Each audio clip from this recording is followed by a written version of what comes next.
بالاخره ارګ د سیاسيونو په وړاندې خپل دریځ روښانه کړ. دا چې د ارګ دریځ څه دی همدا ټول معلومات را سره په ویډیو کې ګورئ. ګرانو مینوالو السلام علیکم، ستړي مه شئ، وخت مو په خیر. ارګ سیاسيون دې له غیر مسلانه اقداماتو ډډه وکړي.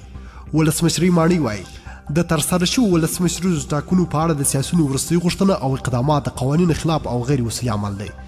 د ولسمشر د ویان مرستیال دوا خان مینهپال د ګلبدین حکمتیار په کور کې د ټاکنو په اړه د سیاسيونو وروستۍ دریځ ته په غبرګون کې وایي ټاکنیز کمیسیونونه د ټاکنو او اساسي قانون پر وړاندې د ولسمشریزو ټاکنو پایلې اعلان کړي دي او اړتیا نشته چې سیاسيون یې په وړاندې دریځ ونیسي. مینهپال په دې اړه وایي ټاکنیز کمیسیونونه د ټولو مراحلو تر سرته رسولو وروسته د ټاکنې پایلې اعلان کړي دي. سیاسيون چې اعتراض لري دوی خپل هم نمایندان وو او دا پروسه یې مخته وړې ده. مینهپال زیاته کړې د سیاسيونو دا غوښتنه چې نړیوال د ټاکنو پایلې ملاتړ نه کوي له اساسي قانون سره په واضح توګه په ټکر کې واقع ده.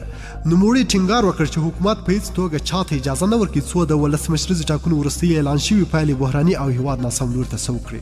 په ورته وخت کې د حقوقي چارو شنونکي هم د یو شمېر سیاسيونو وروستۍ پرېکړې د قانون خلاف بولي او وایي چې دوی دا حق نه لري چې د قانون په وړاندې دریځ نیونه وکړي. د حقوقي چارو کارپوه سبحان الله مصباح وایي له قانوني پلوه سیاسيونو ته دا حق نه دی ورکړل شوی چې د ټاکنو پایلې ناقانونه وبولي او په وړاندې یې ګډ دریځ خپل کړي. نوموړي زیاته کړې چې یادې پایلې باید ټولو خواو ته له دې کبله د منلو وړ وي چې د دواړو ټاکنیزو کمیسیونونو غړي په مستقیمه مداخله کې ګمارل شوي دي. نوموړي له افغانیه سره په خبرې کې زیاته کړې سیاسيون د اساسي قانون په وړاندې د دریځ نیولو صلاحیت نه لري او دوی باید خپل شخصي ګټې له قانون سره غوټه نه کړي.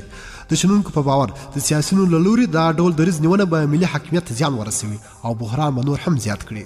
دوی ټینګار کوي چې سیاسي اړخونه دي د بحران زیاتولو پر ځای د بحران کمولو په اړه فکر وکړي او حل لارې دې وړاندیز کړي. په داسې حال کې چې پخوانی ولسمشر حامد کرزي او اجرایي رئیس عبدالله په ګډون یو شمېر محدود سیاسيونو وړ مورز د ګلبدین حکمتیار په کور کې راغونډ شوي وو. د یوې اعلامیې په خپرولو سره د ټاکنو پایلې ناسمې وبللې او د یو ګډ حکومت پر جوړولو یې ټینګار وکړ.